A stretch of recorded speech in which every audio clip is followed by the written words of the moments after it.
สวัสดีค่ะคุณผู้ชมยินดีต้อนรับคุณผู้ชมเข้าสู่ช่องมาดามทีชาแนลกับดิฉันติ้งกันนิกาบายพูนศิลป์การ์เด้นนะคะสำหรับคุณผู้ชมที่เป็นมือใหม่หรือน้องๆที่หัดเลี้ยงต้นไม้นะคะพอเลี้ยงต้นไม้โตขึ้นมาแล้ว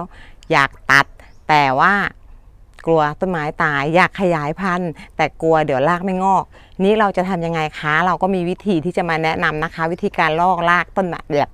วิธีการล่อรากต้นไม้นะคะด้วยวิธีง่ายๆแล้วก็อุปกรณ์ง่ายๆใกล้ตัวเราค่ะ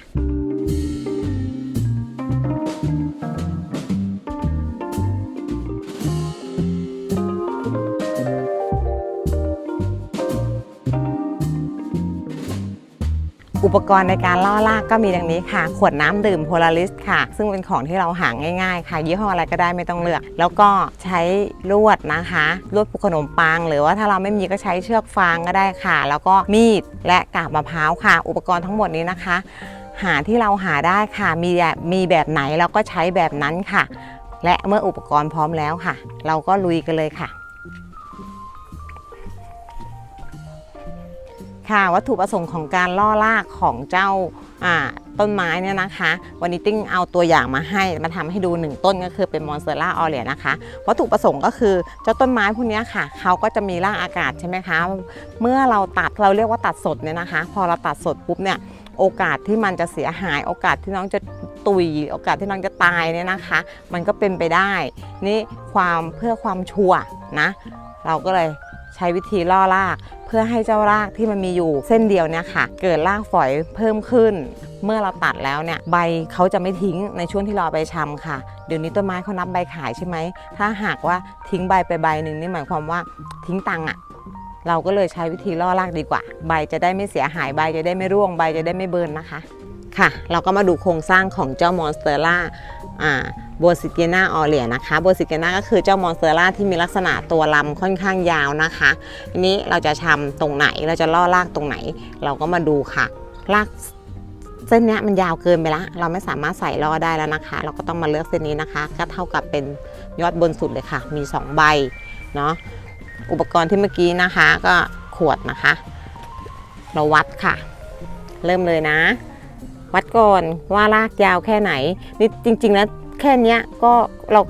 ก็เอามาล่อได้แล้วนะคะแต่ทีนี้ติ้งก็ไม่ว่างถ่ายคลิปด้วยทีปล่อยเธอจนรากอากาศเขายาวมากวัดขวดให้ยาวกว่ารากค่ะให้มีพื้นที่เหลือเนาะแล้วเราก็ตัดค่ะตัดเราก็ระวังมือเรานิดนึงนะคะติ้งเลือกใช้ขวดน้ำเนี่ยนะคะเพราะว่ามันหาง่ายแล้วก็มันเป็นอะไรที่มันเป็นทรงยาวแล้วก็แคบอะค่ะซึ่งเราไม่จำเป็นต้องใช้ขวดภาชนะที่มันมีรูปทรงกว้างต่อมานะคะเราก็เจาะรูตรงนี้นิดนึงค่ะเพื่อที่เราจะเอาลวดผูกขนมปังหรือว่าเชือกเนี่ยค่ะใส่เข้าไปได้นะเสร็จแล้วก็อันนี้ค่ะลวดผูกขนมปังอะไรมีอะไรใช้อย่างนั้นนะคะไม่ต้องไปวิ่งหาซื้อตังหายากเราต้องเอาตังไปซื้อต้นไม้แล้วก็นี่ค่ะเรียบร้อยนะคะอันนี้ก็คือฝาเปิดออกค่ะขวดเนี่ยมันเป็นรูปทรงที่เหมาะโดยเฉพาะว่าไม่ต้องมาตั้งเจาะรูอีกตรงเนี้ยก็พอเปิดออกปุ๊บมันก็จะมีรูนะคะซึ่งสามารถระบายน้ำให้เราได้เลยพอดีเป๊ะเธอเกิดมาเพื่อสิ่งนี้เลยนะจ๊ะนอกจากเธอเกิดมาเพื่อใส่น้ำให้เราดื่มแล้วเธอยังเกิดมาเพื่อเอาไว้ให้เราล่อรากนี่นะคะเราเอาลวดผูกขนมปังเนาะใส่แขวนเข้าไปนี่เราต้องใส่รากกระสอดเข้าไปก่อนถ้าสมมติว่าติ้งใส่กาบมะพร้าวเข้าไปเลยเดี๋ยวรากมันจะหักใช่ไหมเราก็ใส่อย่างนี้แล้วเราก็มัดเหนือกิ่งค่ะมัดเหนือกาบกิ่งเนี่ยเนาะมันจะได้ไม่ลูดลงไปมันจะได้ไม่ขยับเคลื่อนที่อันนี้เป็นช่วงใบที่2นะคะเดี๋ยวพอรากเขางอกปุ๊บใบที่3เขาออกตึงเราก็ตัดได้พอดีค่ะกาบมะพร้าวใส่ลงไปจ้ะกาบมะพร้าวอันนี้ก็ติ้งเล่าให้ฟังตั้งแต่คลิปที่แล้วนะคะว่าให้แช่น้ำไว้สักชั่วโมงหนึ่งหรือ2ชั่วโมงแล้วแต่2น้ำก็ได้ค่ะตามใจเลยเราใช้กาบมะพร้าวชิ้นเล็กนะคะเขาจะได้เก็บความชื้นได้ดีหน่อยนะคะถ้าชิ้นใหญ่มันก็เขาเรียกว่าอะไรมันก็ค้ำกันจริงๆแล้วถ้าเรามีกระถางนะกระถางปลูกต้นไม้เราก็สามารถใช้ได้เหมือนกันเพียงแค่ว่า พอกระถางมันเป็นสีทึบมันก็มองไม่เห็นว่ารากอ่ะเขามีเยอะแล้วหรือยังแต่ถามว่าสามารถสังเกตได้ไหมถ้าหากว่าใช้กระถางอะค่ะ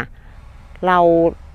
าสังเกตว่าประมาณเดือนหนึ่งหรือเดือนครึ่งเนี้ยค่ะเรามาจับดูอะมันก็จะดึงมือเหมือนกันคือรากเขามีรากแล้วเราก็ตัดกิ่งได้เลยเหมือนกันแต่อันนี้ถ้าเราใช้ขวดแบบนี้ค่ะมันใส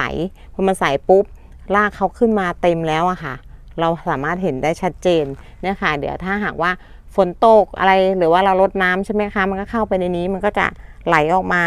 ตรงช่องนี้เลยไม่ต้องเจาะรูสำเร็จเรียบร้อยค่ะวิธีง่ายๆเลยมีอยู่ต้นหนึ่งที่ติ้งอ่ะชำเอาไว้ล่อรากเอาไว้เนาะนานแล้วนานมากนานจนแบบว่าไม่มีเวลาที่จะมาทำคลิปวิธีตรงนี้ให้ดูก็เลย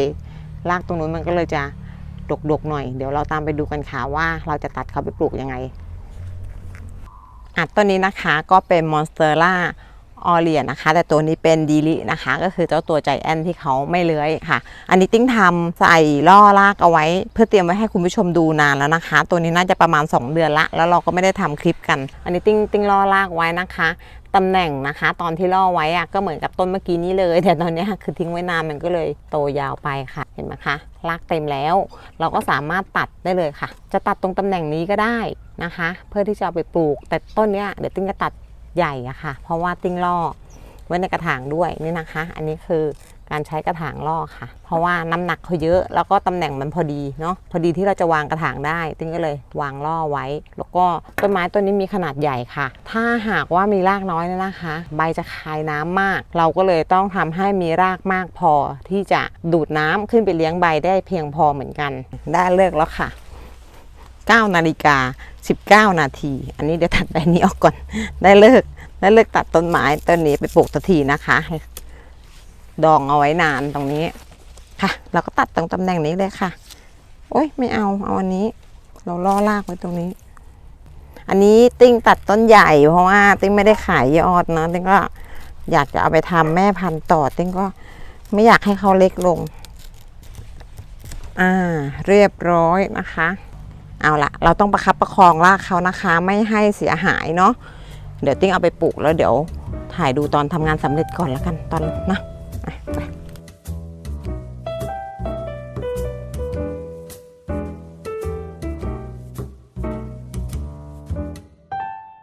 ค่ะเอามาถึงข้างในหลังคาเพื่อที่จะเตรียมปลูกเรียบร้อยแล้วเล่นซะเหนื่อยเลยค่ะทีนี้เราจะทำไงเราก็เตรียมวัสดุปลูกค่ะวัสดุปลูกของเราก็มีของติ้งนี่มันต้นใหญ่เนาะติ้งก็เลยต้องใส่อิฐมอนเนี่ยนะคะแดงๆเนี่ยรองก้นเพื่อที่จะทำให้ระบายน้ำดีๆค่ะแล้วก็มีกาบมะพร้าวค่ะแล้วก็ปุ๋ยแล้วเดี๋ยวเราก็จะมาถอดกระถางเจ้าพวกนี้ออกนะคะบีบนิดนึงค่ะบีบเจ้ากระบอกเนี่ยให้รากเขาคลายออกมาจากกระบอกรากเพียบมากเลยค่ะเห็นไหมแล้วก็อันนี้ที่อยู่ในกระถางนะคะนี่ค่ะมั่นใจได้เอาล่ะแล้วเราก็เก็บรากพวกนี้จริงๆเราไม่เอาก็ได้นะตัดออกก็ได้เพราะว่ายังไงมันก็หักอยู่ดีไม่จำเป็นแล้วค่ะชุบอุปกรณ์เทลงไปเลยค่ะกาบมะพร้าวค่ะอยู่ในตำแหน่งที่เราต้องการแล้วนะคะวางลงไปในตำแหน่งที่แบบระดับความสูงที่เราต้องการแล้วก็เทลงไปทำต้นไม้ไม่ใช่ไม่เหนื่อยนะคะเอาจริงๆแล้วมันเหนื่อยแต่ว่ามันเหนื่อยแบบสนุกเพราะว่าพอเราทำเสร็จแล้วเราเห็นเขาโตเนาะมันก็มีความสุขอันนี้ไม่ต้องพูดถึงผลกำไรอันนี้กำไรแน่นอนถ้าหากว่าเราเลี้ยงเขาแล้วมันสำเร็จนะคะอันนี้เราใช้กาบมะพร้าวสับชิ้นใหญ่ค่ะจับทรงให้อยู่ค่ะนี่เวลาเราปลูกมอนสเตอร่านะคะเทคนิคเลยเนี่ยก็คืออย่าปลูกจับจมต่ำเกินไปมากนะคะถ้าหากว่าปลูกแล้วกาบมะพร้าวเนี่ยหรือว่าวัสดุปลูกท่วมยอดเนี่ยนะคะเดี๋ยวมันจะเน่าเพราะงั้นให้ยอดยกขึ้นมาไว้นิดนึงค่ะถ้าเราอยากจะปลูกต้นไม้ให้เก่งๆนะคะเราต้องสังเกตนะติ้งจะบอกไว้เสมอเลยว่าเราต้องรู้จักสังเกตรู้จักคอยดูคอยหาข้อมูลแล้วก็ที่สำคัญคือเราต้องลงมือปฏิบัติค่ะ โรยปุ๋ยค่ะอย่าลืมนะคะเวลาเราโรยปุ๋ยเราก็ต้องโรยปุ๋ยให้มันห่างจากตัวต้นเนาะเราอย่าไปโรยชิดตรงนี้เราโรยออกมาด้านนอกค่ะขอบเอาละขยับทรงมาให้มันโยกอันนี้ของฟรีเราต้องใช้ค่ะชอบไม่ใช่ของฟรีหรอกก็คือเป็นสเฟกนัมมอสที่ได้มาจากการซื้อต้นไม้นำเข้านะคะเก็บมาใช้ดีกว่าโปะข้างหน้าค่ะใช้สเฟกนัมมอสโปะไม่มีก็ไม่ต้องใช้นะคะเพราะว่ามันก็ไม่ได้มีผลอะไรมากมายอะค่ะนี่มันมีอยู่ติ้งก็ใช้ให้หมดไม่ใช้มันก็กลายเป็นขยะอยู่ในสวนอย่างนี้แหละใส่ไปก็ช่วยได้ค่ะถ้าแบบเวลาหน้าร้อนนะคะมันก็จะทำให้วัสดุปลูกในกระถางมันเย็นแล้วมันก็รักษาความชื้นได้ดีเท่านั้นเองก็ไม่มีอะไรจบแล้วเรียบร้อยนะคะโอเคช่วงนี้ติ้งจะพยายามทำคลิปสั้นๆนะคะเราจะได้เจอกันบ่อยๆแล้วก็คุณผู้ชมจะได้ไม่เบื่อถ้าหากว่าคลิปมันยาวไปเดี๋ยวก็จะดูแล้วมันจะไม่สนุกค่ะอีกอย่างหนึ่งน้องนุ่นก็คือลูกสาวก็เรียนออนไลน์แล้วนะคะงานเขาก็จะค่อนข้างเยอะก็คือทำคลิปสั้นๆตัดต่อง่ายๆค่ะจะได้มีคลิปมาคุยกันได้บ่อยๆนิดนึงนะคะเดี๋ยวจะดองคลิปกันไว้นานเดี๋ยวคลิปหน้านะคะมีน้องๆคุณผู้ชมถามกันมานะคะวิธีการตัดอะไรนะตัดเตือนเดี๋ยวมาถ่ายต่อให้ดูเลยค่ะนะเดี๋ยววันนี้เราก็ลากันไปก่อนเดี๋ยวเราดูวิธีการตัดเตือนกันในคลิปหน้าแล้วก็วิธีอบในคลิปต่อไปนะคะจะพยายามทำให้มีความสม่ำเสมอเรื่อยๆค่ะก่อนที่น้องเขาจะต้องไปเข้าไปเรียนจริงๆจังๆนะคะแล้วเดี๋ยวมันจะห่างกันเกินไปโอเคค่ะขอบคุณมากๆนะคะสำหรับวันนี้ขอบคุณที่ติดตามค่ะแล้วกลับมาพบกันใหม่นะคะในมาดามทีชาแนลค่ะฝากกดแชร์กดไลค์กด Subscribe ให้ด้วยนะคะขอบคุณค่ะสวัสดีค่ะ